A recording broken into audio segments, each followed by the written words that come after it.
right, thank you. Welcome to this work session of the Loveland Board of Education. I call this meeting to order at 6:01 p.m.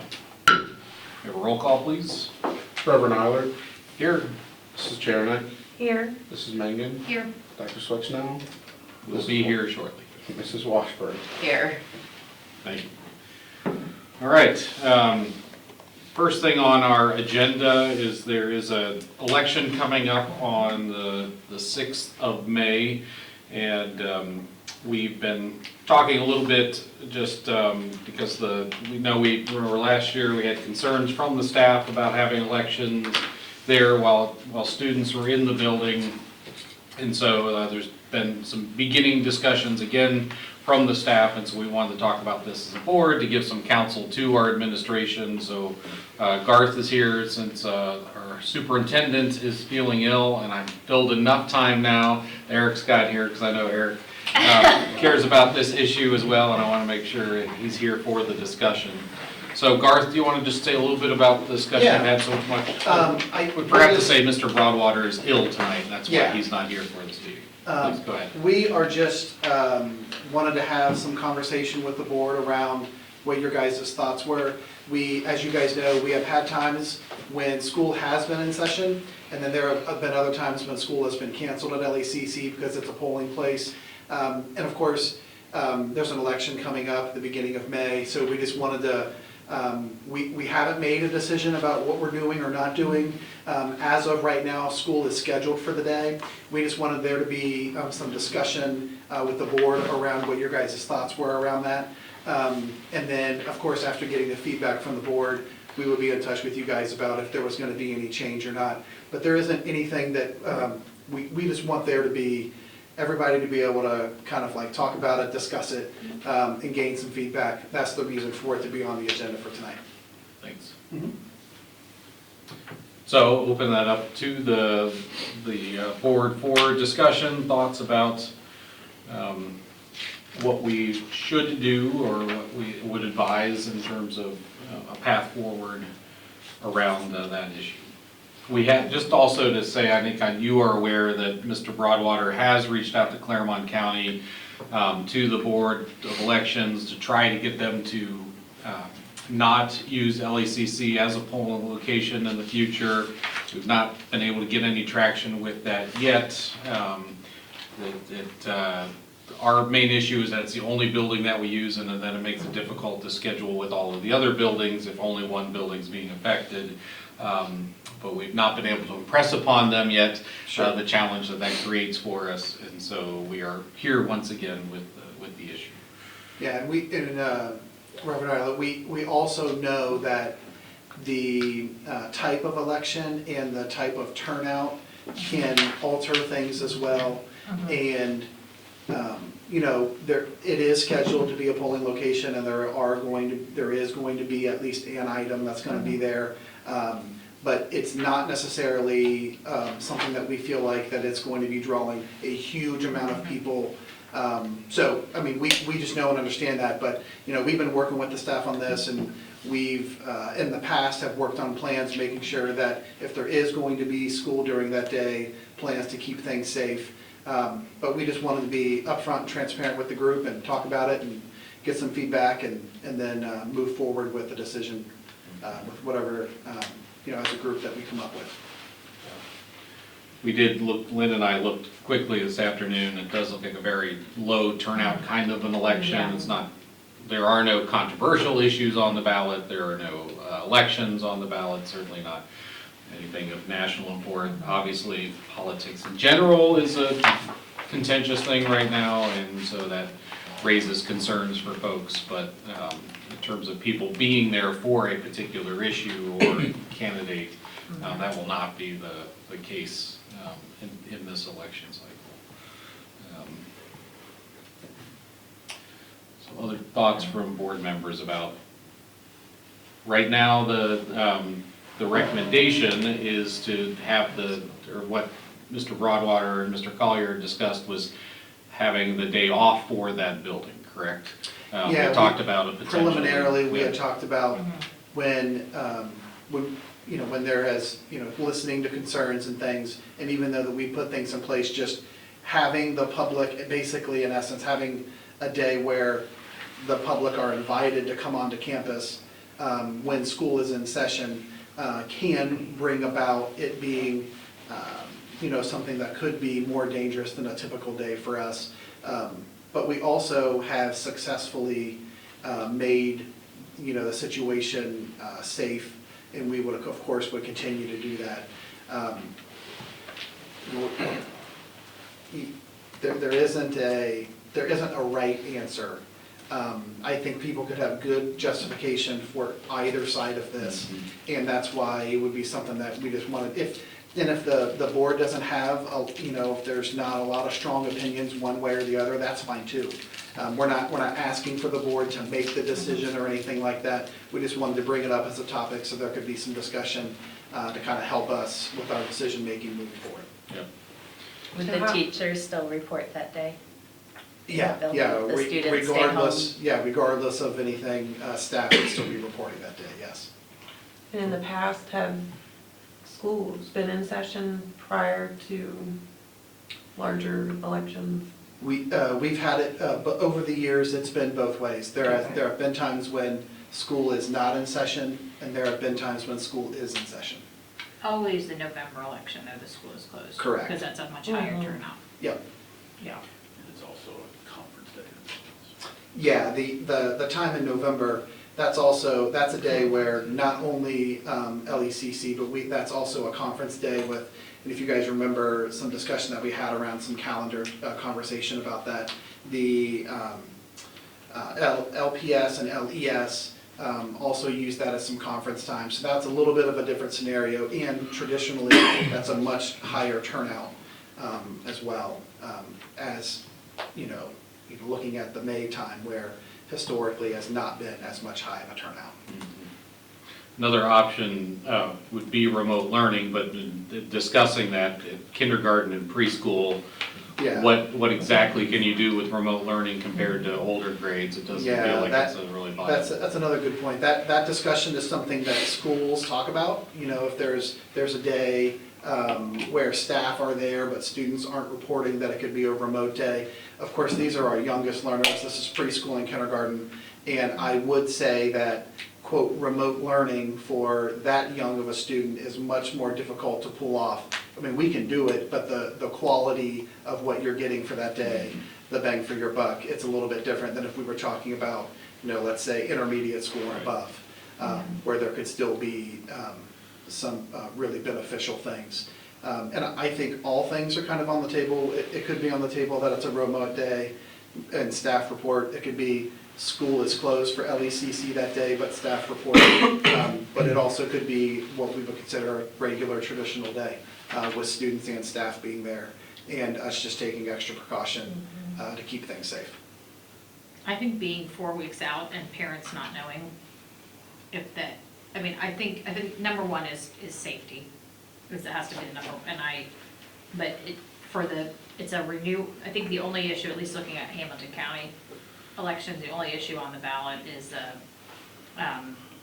it's a renewal for something. Infrastructure bond, it's a renewal. So I think it's gonna be a very, very low turnout. And knowing that last year we did, from a safety perspective, feel like things were covered well, I know, there's still concern. But I think keeping safety in mind, but also keeping in mind that we're 4 weeks out and parents would have to get coverage if we make a decision to close for students. I think staff should be reporting. But I would just ask that we balance the safety conversation with the parental conversation of having to have care for their kids if they're not home Absolutely. with their kids. I think Yep. so I think those two things. I don't have a strong. I wasn't in the building the day, last May. Right. But it feels like it will be a trickle of people Right. coming in for this. I think those are good valid points. And can we, if we do stay open, just have something in place, like if you're not comfortable with your child attending, there won't be a penalty for them staying home. I Yeah, mean, that not was like there's a similar to big what we had done in the penalty, past as but- well, yeah.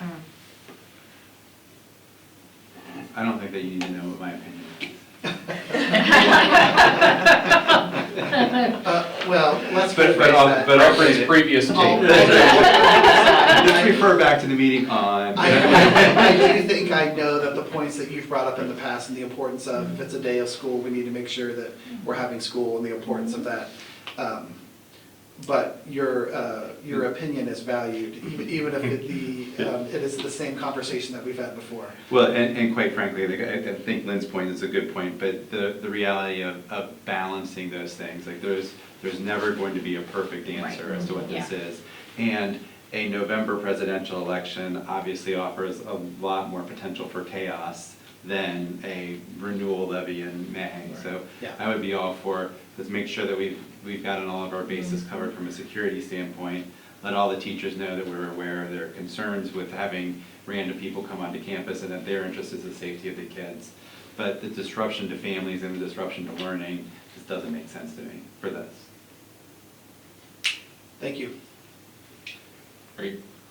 Any So, other If feedback? we're gonna be stuck with this solution long-term, are there any things we can do in terms of the building so like, in our building, I don't worry about it because people come in and out, the doors can be locked, from our side of the building, so people can't get into the church. They Yeah. can only get into our gymnasium area, and then they can enter and exit from there, and there never has to be any interaction, Yeah. either with my staff or the our preschool. So, it's a good question. So when we set this up last time, when school was in session, and we just, tried everything we could to make sure to keep things separate, with the idea, of course, keeping the public away from having access to the rest of the building.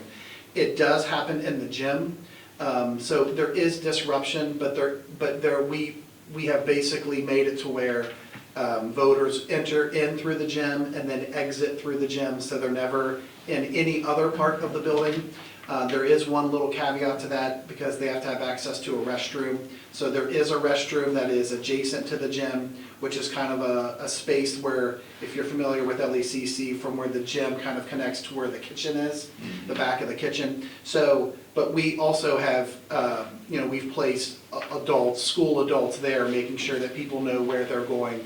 And then, of course, like any other day, the front door of the school and all the other doors are always locked. Right. And anybody would have to be buzzed in through the front, if not going through the gym doors to vote. And then we have people placed in the gym, making sure where the doors are that access the hallway into the building, we've manned those stations.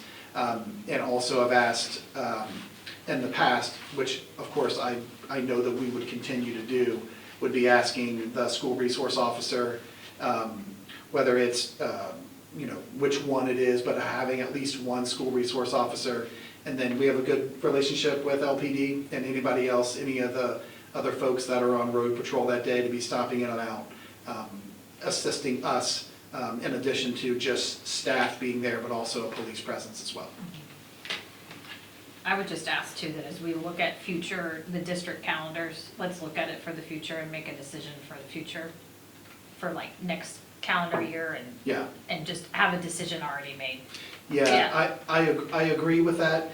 The difficult part with this May piece is that I think our plan would have to be, if there is an election, Yes, we do this, yeah. and if there's not an election, of course, for Right. sure, we would be having Yeah. school. Because this particular election is one where sometimes there isn't Right. one, there's nothing on the Right, ballot. So right. it's a little bit of a trickier piece, but, no, I'm with Yeah. you, and Yeah. with me being the one who kind of spearheads that calendar creation, I certainly will have that be a part of our next discussion as we move forward. Rich, how quickly can you build an outhouse there, so we don't have to have it locked at all? Give me a week. All right. Give me a week. 3 weeks to spare. All right, any further discussion? I mean, I kind of feel like I don't know, is there anyone that really feels strongly that there shouldn't be school? I think some of us have said we're somewhat ambivalent about it. someone who's, we should be in I lean school. more towards what Eric's saying though. But More I towards- find the more I've thought about it, the more I talk about it, I lean more towards what Eric's saying for this particular election. This is one time. Let's be clear. Let's not get carried away here. Very quick to add that caveat. No, I know that, of course, Mr. Broadwater is eager to hear the feedback. And as an administrative staff working with LECC, we of course will make a decision moving forward. But I am glad and I want to thank you for the discussion Yeah. and bringing up, different points of view so we can make an informed decision. Yeah. I say that as a grandparent of a child in that building. You Yeah. know, I feel confident in our ability to keep her safe during that day. Okay, Yeah. thanks, guys. Okay. All right, that was actually prior to our agenda to have that discussion, so we need to adopt our agenda now. That was presented on Friday, and this was an additional thing to have that discussion beforehand, so. It appears later too. so- What's that? It appears later, so we can just jump over Yeah. that. All right. So moved. Second. Second, we have roll call please to approve the agenda.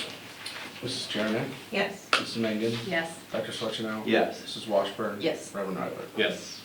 Thank you. And then we need to approve our minutes from our last meeting, March 4th meeting. Second. All right, roll call please. Mrs. Mangan, Yes. Dr. Swetchnow. Yes. Mrs. Washburn. Yes. Reverend Eiler. Yes. Mrs. Jernick. Yes. Thank you for the discussion of 2.1. We can move on to 3.1. Just a couple of policies here to take a look at. Yep, so, Eric, you're going to read all of Yes. these in sequence, right? I know that all of you guys did the homework. I did look at them. Some of them are very interesting. Yeah. Some of them not so much. All right, John, keep us moving, please. so, I'm gonna kind of talk about both 3.1 and 3.2 and 3.3 here. There are, I tied the specific legislation to the board policies that are up for review or adoption. The ones that are highlighted in orange are ones that I'm recommending that we waive the first reading and approve tonight. I think if we would have had a typical March, we would have had a first read and this would be the second read. But because we had that one board meeting in March, made it a little bit more pressed for time.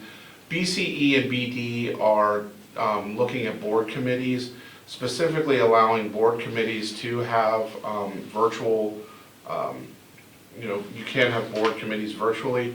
We don't really have board committees here. We have treasurer, superintendent committees, so this is not really applicable for us, but it does go into effect April 9th, so I wanted to bring that to you for, again, the waiver and the approval tonight. And then BD board meetings, this is actually the opposite. It does not allow for any kind of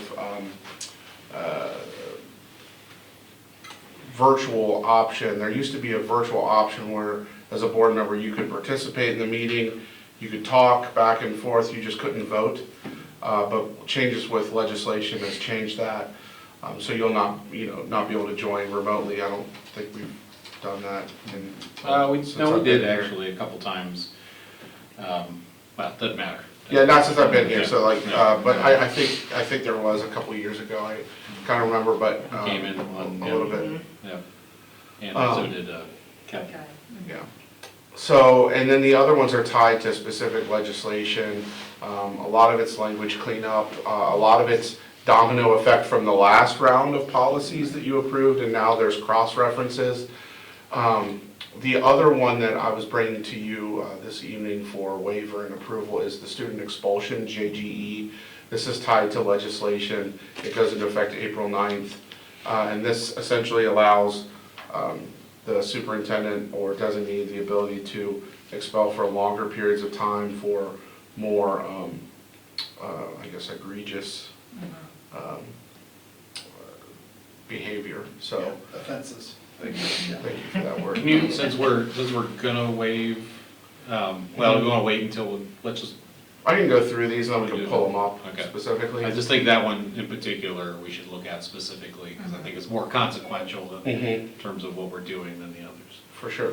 And then inter-district open enrollment, this is one that, there's a law requiring that we have to let active military come in. That's not one that we're looking at waiving, but that's on there.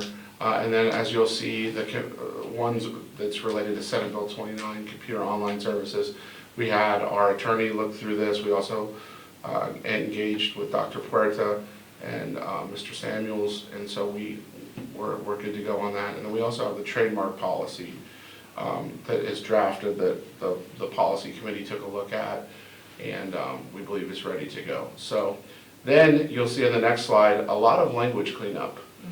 Just slight changes with language, and again, cross-references, and that domino effect from the last policies that were brought to you. There is also a change with Public's Right to Know, KBA. There's some change in legislation with that used to be that if somebody didn't feel like we were replying quick enough to records requests, that essentially what would happen is they could go and file a complaint. Now there's a window of time from when they can essentially file that complaint. We have like, I think 48 hours, I believe, to comply if they don't feel like we're complying, so something to look at. And if you'd like, I can go in and pull up those three policies. Yeah. Just one other note on the, John mentioned the trademark policy, which is one that's not related to state things. It's one that we've been talking about for a long time. And one of the pieces of that is authorized use, and there are permitted groups that we've listed there. And I know we added at least one, I think, the last time we had a conversation. Just so before the next meeting, make sure you take a look at that again, and just think through that list. If there are any other groups that you can think of that it makes sense to include in that permitted use group, just so we capture those. Yeah, one I found is, my daughter plays softball, so Yeah. I saw the LPAW, and I was like, oh, well, youth sports need to be added to the list, so. So just, I think if you think through wherever you see, our logo being utilized would be good to take a look at. Again, I've got BCE pulled up, which is the board committees, if you want to take a look at that. This is just, again, talking about the different methods of now that there can be remote learning. All the green is new language. Remote participation, Yeah, remote participation. not learning. Did I say learning? Previous conversations. It's kind of a long day, but yeah, so remote participation, thank you. Any questions on this one, BCE? No. BD is the board meetings, you'll see it strikes language, so just taking away that. Again, this is tied to House Bill 257. I do think that's unfortunate, but. I do too, because I just think there's, It's very interesting. I get the logic of the not having the remote, to be able to vote, you need to be here and to make sure people are, but I thought it worked fine those times where we, people were at least able to, we could hear where they were on issues as we all worked together to think. And nobody ever abused it. Right. At least in our district. Right. I don't know what's Right. going on I'm elsewhere. sure that's why it's coming, but. I still think, if somebody's gonna be absent, you could still prepare a statement to have Reverend Eiler read, or, there's still ways that you can let your voice be heard, but I do agree that it is a little bit more restrictive. And it's interesting because the language was actually less restrictive, meant to be less restrictive, but it's more restrictive specifically to school board members. So take that for what you will, but. JGE, this is the student expulsion. And so you'll notice that a lot of this stays fairly similar with the very top. It does strike out the language talking about 1920 academic year, and changes from 24 hours to 1 school day. And then kind of the meat of the changes comes at the bottom, where it starts talking about imminent and severe endangerment. And it talks about specific items that fall under that. It does look, if you look at this initial period up here, for up to 180 school days, which is greater than the past practice or past law. And then as we scroll further down,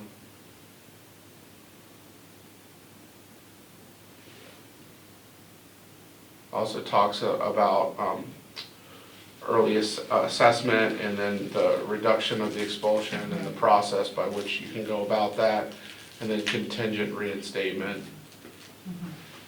And then education plans that need to be put in place for appeal and reporting. Is there anything else you want to bring up specific to that? No, I mean, we have very few offenses typically, historically. I serve as the designated person to be the expulsion officer for the district. So the overwhelming majority of times when we have an expulsion that's up, the part where we could be talking about taking the initial 90-day and then moving it to 180 days, those are very few and far between, because those are the most severe cases that come up. But this is really just, the law's changing, so we just want to make sure that, of course, that the policy has to change. And then if we did have one of these cases, of course, we would be making sure that if we are going to be making a decision that's going to go past what we have done in the past with the 90 days, there would have to be reasons for that, and then us following up with what we need to make sure to do for those particular students, and then what Mr. Espy just said, reinstating them back into the building if that is going to happen. There are some things that we just need to make sure to do. So, this walks that line between making sure that we are taking care of the student who, if they're acting in this way, of course, they probably need some help as well, versus also keeping everybody safe at school at the same time. And I think we've done a pretty decent job doing that. And I don't necessarily see the changes in this being something that is going to have a huge ripple effect for us. But if we do have a case that that is going to have to be different than that, of course, we've got the language here walking us through what we need to make sure to do.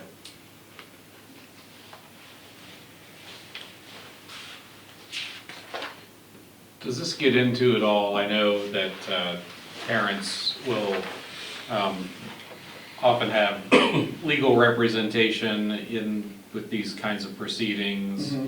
And I just worry sometimes about the way that, the fairness of that with families that can afford that versus families that can't, and how does this policy, speak to that in terms of people's ability to represent themselves in these issues? And so when most of the time, of course, all of the times of which I've been doing this since I've been in this role and doing this for the district, it's always the student, of course, is present, but their guardians are also present, and they are allowed to bring any type of representation with them as well. We have had anything from attorneys being with them. We've had advocates with them. We have had maybe an older brother or sister or a relative in addition to their guardians being there. To be honest, it's a pretty open and collaborative kind of experience. The expulsion hearing itself is really around gathering the facts of what it is that happened. And my role is to gain all of that information and to make sure that we are clear on exactly what happened. And then Mr. Broadwater and myself, then we make a final decision about what that is. But there's lots of communication back and forth with the family, also with the staff at the school, about what happens with students when they are under expulsion or they're under their suspension days prior to their expulsion hearing date, about can they work on assignments or not, and keeping up with their grades and classes and those kind of things. It's a pretty collaborative kind of experience. I have not felt as if we have had any practice, nor do I feel like we will enter into any practice where someone is at some sort of a disadvantage of people being able to advocate for them. In some cases, we have even had staff members from the building advocating for, I know that this particular student made a mistake that falls under the expulsion category, but I am really advocating for this student to not miss any more school. Please let them come back to school. And that's our own teachers and staff. So we listen to and gather all that information. That's all taken into consideration. Thanks. Other questions about this particular policy?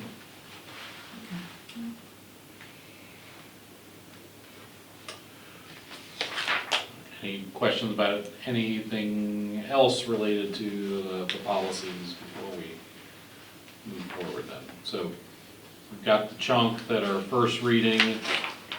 We'll take action on those next time.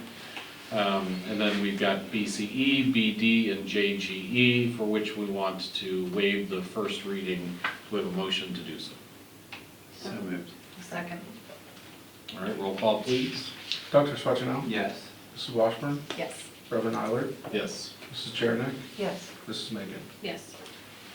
Reverend Island, there is Yes. one other thing to note that I failed to mention, and that is our district attorney, that firm, when changes like this get made, the firm will then kind of, all the different districts that they work with kind of have a best practice, like, hey, this is the change in the law, this is what we feel like is best practice, not necessarily the points of exactly what you have to do, but we feel like this is the best way to implement and interpret that law. And we get that with our legal representation. So it isn't that we are flying solo with trying to Right. decipher this. We have our own district attorney being able to help District us. for the attorney. Yes. Attorney Attorney for the for the district, district. yeah. Our district's attorney. Yeah. Helping us with making sure that we have some sort of best practice to follow with that.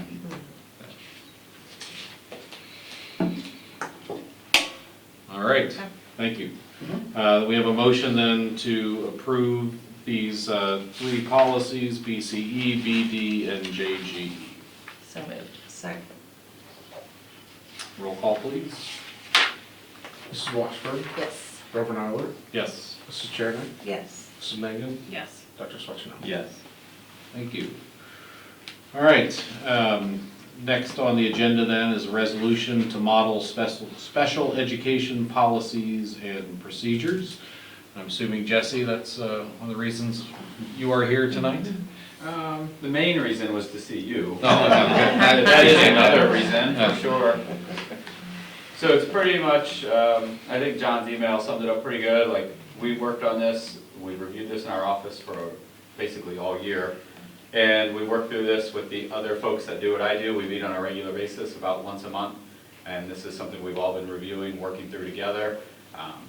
It's about 60 pages long. I brought it down to a 6 or 7 page summary that I'll share with our staff and our teachers. The overwhelming majority of the changes, kind of like what John mentioned with some of the other policies, were language cleanup. It will not have a significant impact on the work we do. There were a couple of things where they cleaned up some language that said, this must be done within a reasonable time.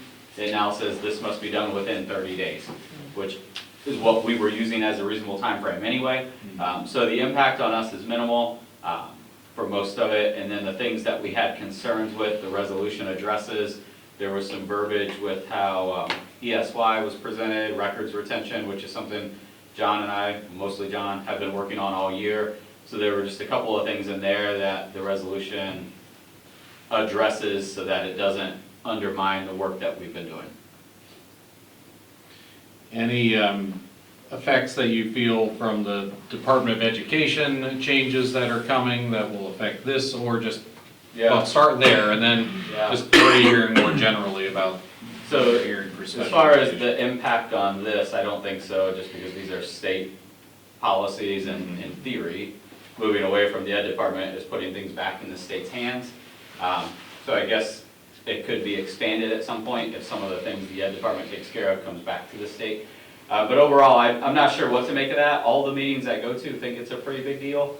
I go to CASE, Council of Exceptional Children, I go to TESOL, the ELL folks, and they're all genuinely concerned, mostly because folks don't know what's going to happen to grant money and how kiddos will continue to be supported. IDEA is not gonna go away. Garth and Mike and I have talked about this a lot. We're gonna continue to serve all the kids that come to us, and we're gonna do our best to make sure they get all the services they need. But we do, and John can speak to this probably better than me, we do rely heavily on some of those grant dollars, especially for our students with really significant needs that have a lot of supports here at school, or their needs exceed what we can do and are going to school somewhere else. So I have no idea how that's gonna play out. Those kids aren't going away, those needs aren't going away, IDEA is not going to go away. So it's just a matter of how are they gonna distribute those funds? Because we already can see when the state distributes funds, it's not great for us. So will that impact some of that work as well? I don't know. Yeah, we're hearing like talks of block grants and how that'll work, I'm not sure. I can tell you that the state process for federal grants, and for those of you that don't know, federal grants come to the state, and the state kind of doles out those funds and is kind of the watchdog over those funds. That process is not great right now. We use CCIP, that was one of the things I talked about in one of my Finance Friday videos, where we basically have to do an application and funds will be reallocated all the time. And what is really frustrating is we just had a reallocation today, I believe, and we have to go back in and rebudget all those funds again. And 3 months ago, we had a reallocation where we lost funds and we had to go rebudget it. And now we're getting them back and now we have to rebudget it. And oh, by the way, you can't utilize those funds prior to the date that it's substantially approved, which is after the reallocation. So we have to find a way in the next 6 weeks to use these reallocated funds. And we get evaluated on how we use those funds and if they're still there at the end of the year. So it's a frustrating thing that I think, and the state's been doing this for a long time under this process, and now I'm concerned, I think with the federal oversight going away, is it going to be even more difficult? Or is it going to be a learning curve that we have with the state of how these funds are divvied out to the districts, and then what is the compliance that we have to follow? So candidly, that's my concern. It's not really a great process right now. I would like to say that it could get better. I just don't know that it will with that oversight being gone. Yeah, I think the block grants is a big concern. Since there's more just risk that the funds do not continue to support what we've needed them to support. Yes.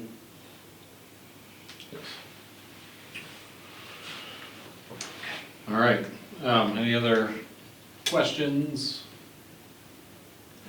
All right, do we have a motion then to adopt the resolution about the model policies? So moved. Second. All right, roll call, please. Reverend Eiler, Yes. Mrs. Jernigan, Yes. Mrs. Megan, Yes. Dr. Swetchnow, Yeah. Mrs. Washburn. Yes. Thank you.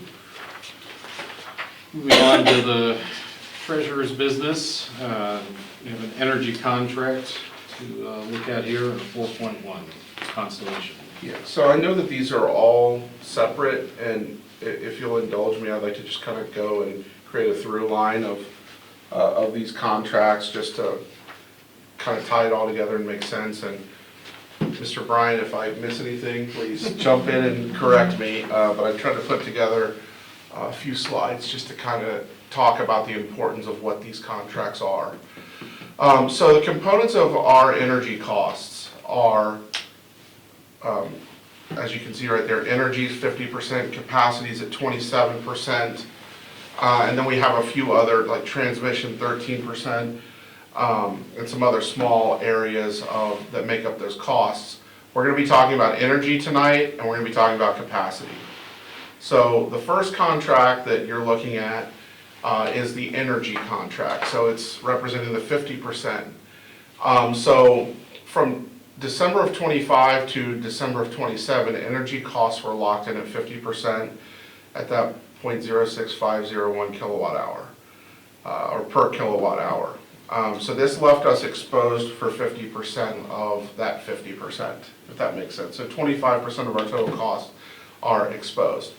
The reason that is because Mr. Ames, I think, felt that at the time that energy rates were gonna come down a little bit, so we would be able to lock in a lower rate.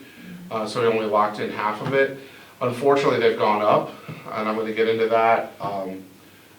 And you know, it's one of those things where hindsight's always 20/20. We have the answers now, we didn't have the answers then, and so, you know, I'm not assigning blame to any one person or any group of people, it's just, this is where we are. So we worked with our energy consultant and kind of talked through and had that information and got that information. And again, the costs have not gone down, they've actually gone up.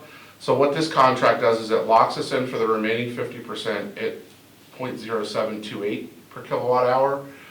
And then after December of '27, we actually go down in cost because we had already secured that contract for through 2028. So this is essentially just piecing together an exposure that we had for a period of time on 50% of our costs. So, sorry to interrupt, I'm looking at the Constellation contract and I'm probably just not reading it right. If I'm on page 1 out of 5 of that, it's given a price of 05735. yeah, so there's also a delivery charge Okay. that gets added to that, and it brings it up to the 0.072. Gotcha. Good catch. He's Because not when I was reviewing it again, I went back through that, and then I followed up with Are we the just paying correspondence we'd had. a market rate right now on the other 50%, or what? Well, because it hasn't happened yet, it's December 25 Oh, okay. and 27. We're locked in at a really good rate. Right now, we're saving a good bit of money right now on both our electric and gas. We saved $9,000 in $11,000 in January, looking at the market rate versus what we're getting in just gas. So, so this just locks us up for that period of time that we had that 50% exposure. So now I'm going to shift over to capacity, which is the second contract. So PJM, which stands for Pennsylvania, New Jersey, Maryland Interconnection, you can see like this is like a power grid. And think of that power grid as serving all that area that's highlighted. It's interesting, it kind of skips over a lot of Indiana and then captures Chicago. But yeah. So it's think of it like a power grid, and it operates like the stock market. So it's matching supply and demand and setting rates. Capacity is increasing by 800%. So the cost of that capacity on that capacity side is increasing by 800%. So you might wonder why. AI has kind of created, you know, a lot of great things for us, but it's also created constant pulling on supercomputers.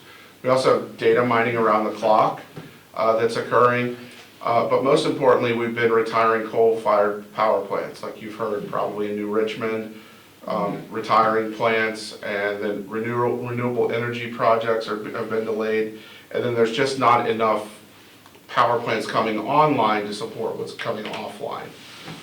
We think that that's going to catch up in the next couple of years, but right now it's really kind of created a bottleneck with demand.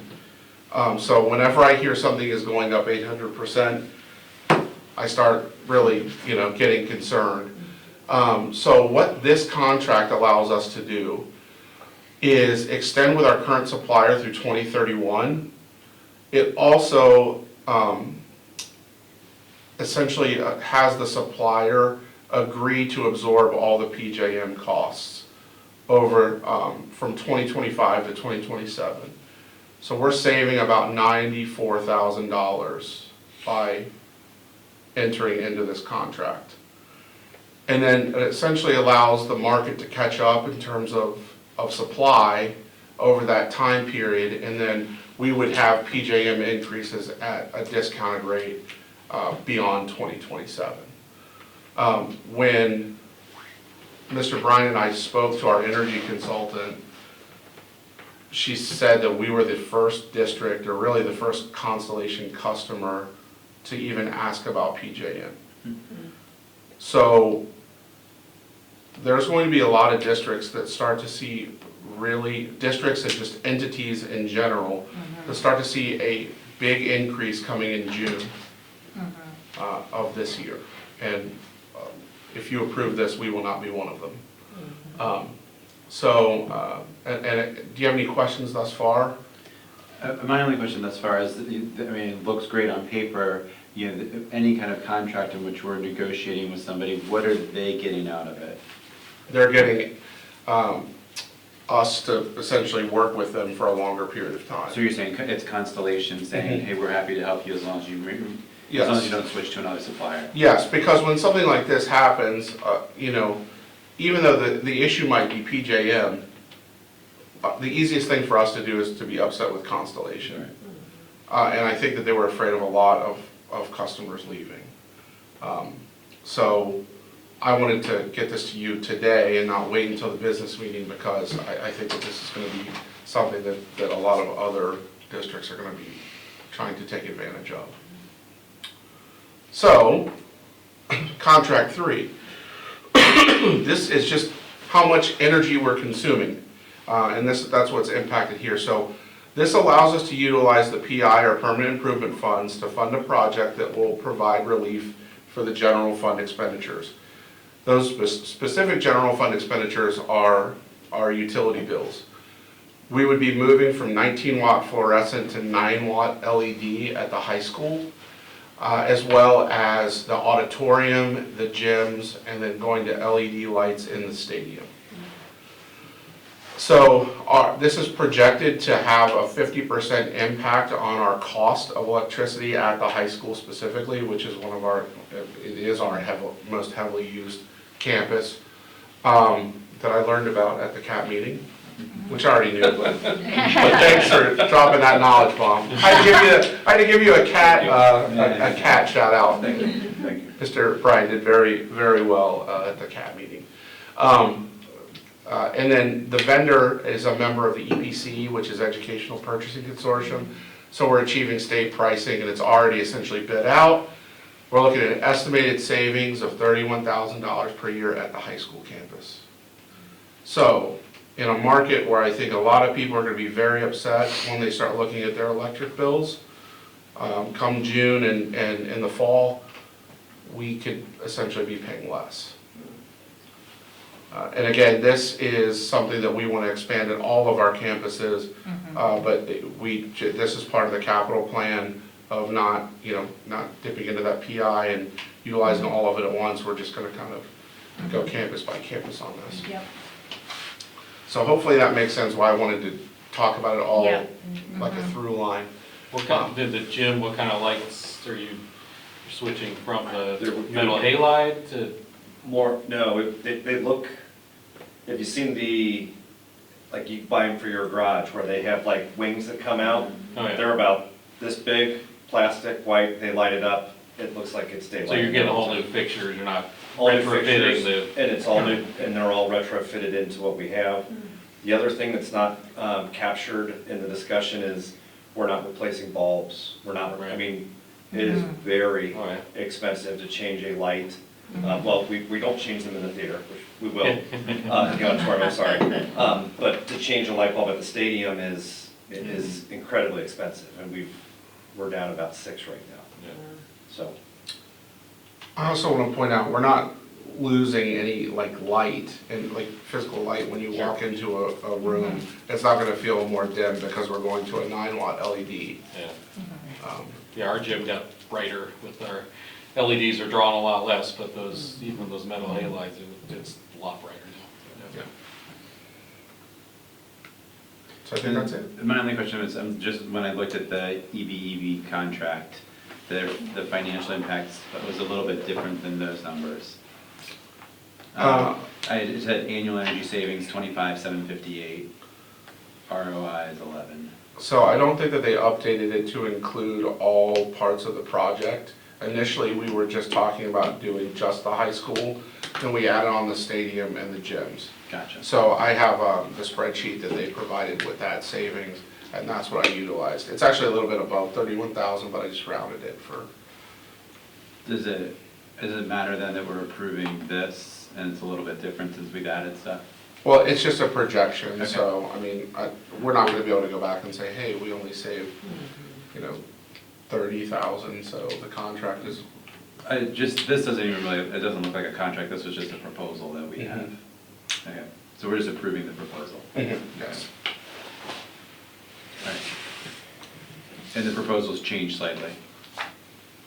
So the proposal is actually correct in terms of what the scope of work is. I don't think that they updated the savings from the initial proposal to. Did you say this. stadium too? Yes. Because this says high school gym and training areas, retrofit existing lighting in the auditorium floor and fixtures at Loveland High School. That's it. Let me check.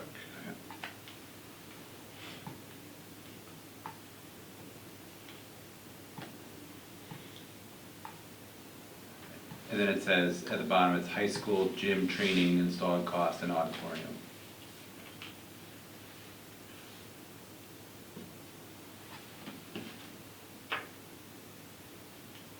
It is the stadium too, and I think that that's probably why this is not, it's not reflected in the annual savings. Well, as long as you know what you're doing. I do. I'm just here to question it. If there's anything that needs to be reapproved, I'll bring it back at the next Yeah. meeting. It's every light on the high school campus. Great. Yeah, thank you for catching that. What about that one? Yeah. The one that blinks, that's broken. Well, didn't they count them twice? They counted every light Nothing, twice. nothing will test your patience like watching people count light bulbs. Did you interrupt him? Hey, wait, what about that one? Did you get that one? How Bob? many people I was not does it there. take to count light bulbs? And luckily, they do it all through the night, so it's All right, so anything further to say about that, Mr. SB? I don't think so. Rich did everything you say, was it correct? You did a great job. Then we have the energy contract to approve. Do we have a motion to approve the Constellation Energy contract? So moved. Second. Roll call, please. Mrs. Jernigan? Yes. Mrs. Megan? Yes. Dr. Swetchnow? Yes. Mrs. Washburn? Yes. Reverend Eiler? Yes. Thank you. And then we have the lighting project to approve as well. I think there's two. The areas. energy 4.1 and contract 4.4. Oh. extension. Sorry. Just making sure we're paying attention. Yeah, that was it. 4.2. Flip back far enough to the other heading. So the contract extension. So moved. Second. Roll call, please. Mrs. Megan? Yes. Dr. Swetchnow? Mrs. Washburn? Yes. Reverend Eiler? Yes. Mrs. Jernigan? Yes. Now, 4.3, the lighting contract. So moved. Second. Roll call, please. Dr. Swetchnow? Yes. Mrs. Washburn? Yes. Reverend Eiler? Yes. Mrs. Jernigan? Yes. Mrs. Megan? Yes. Thank you. One final piece of business here, the bank depository agreement. Yep, this is just a agreement to stay with LCNB with our depository agreement for this year. We could potentially look at utilizing other institutions as well, but this just allows us to capture certain perks of being with LCNB in terms of cost structure and wire costs, things like that.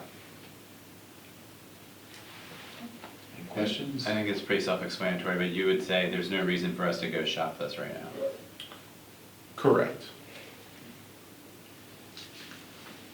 Do we have a motion to approve the depository agreement? So moved. Second? Roll call, please.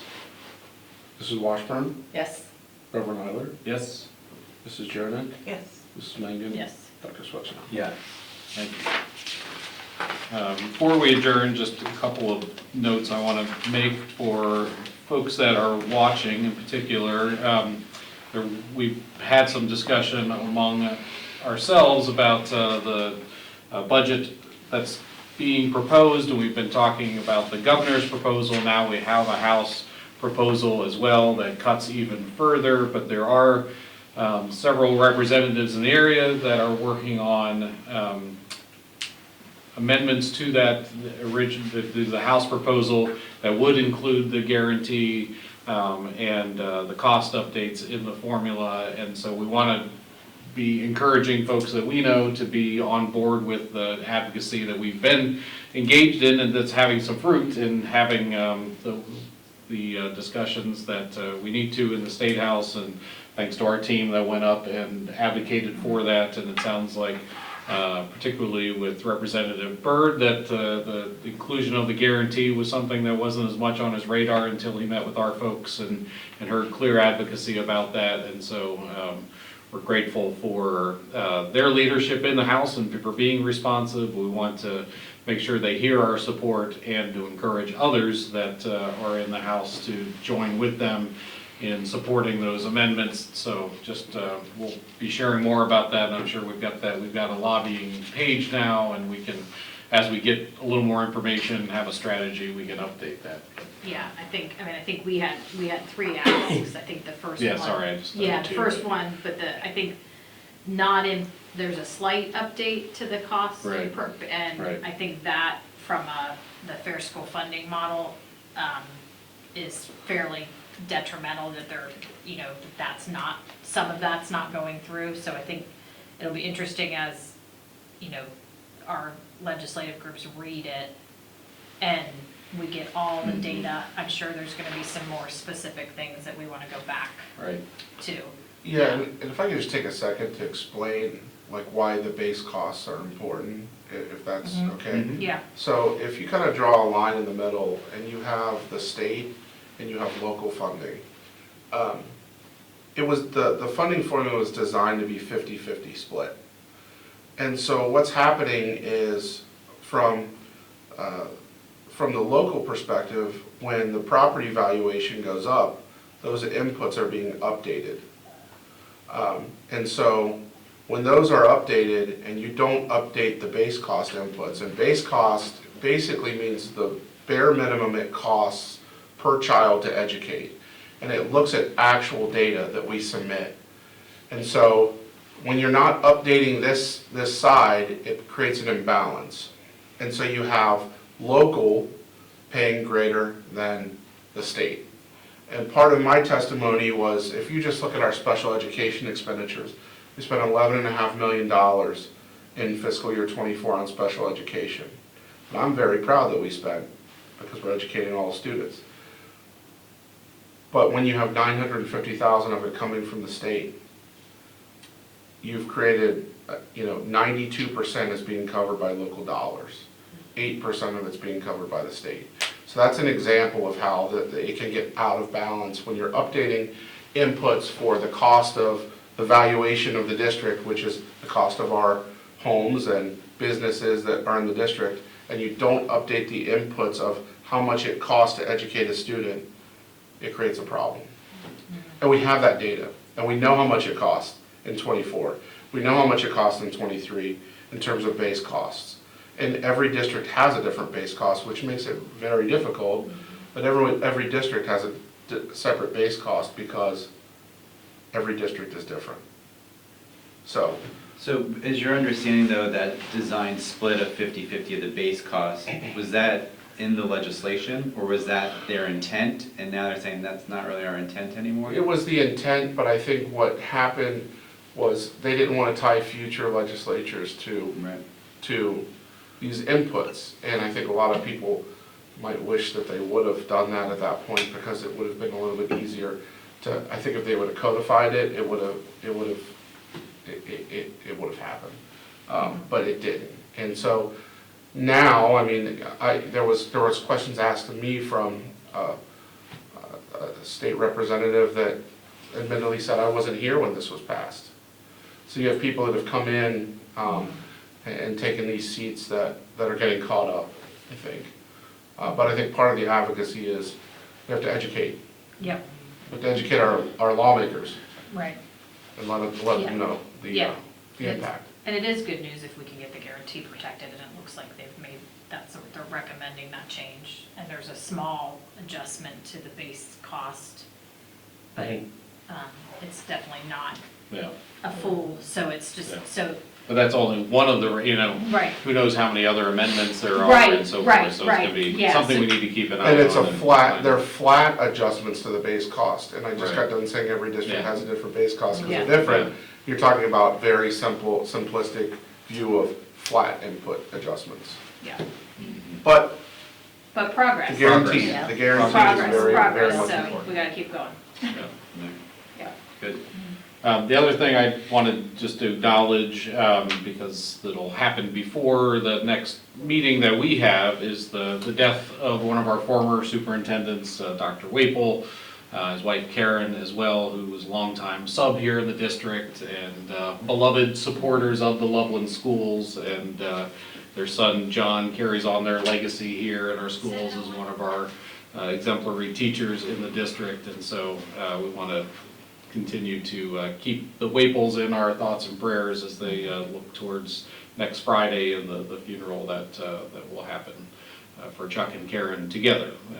And after almost 67 years of marriage, to be going into the next life together is something pretty amazing. So wanted to acknowledge and give thanks for their life and work that they did on behalf of this district.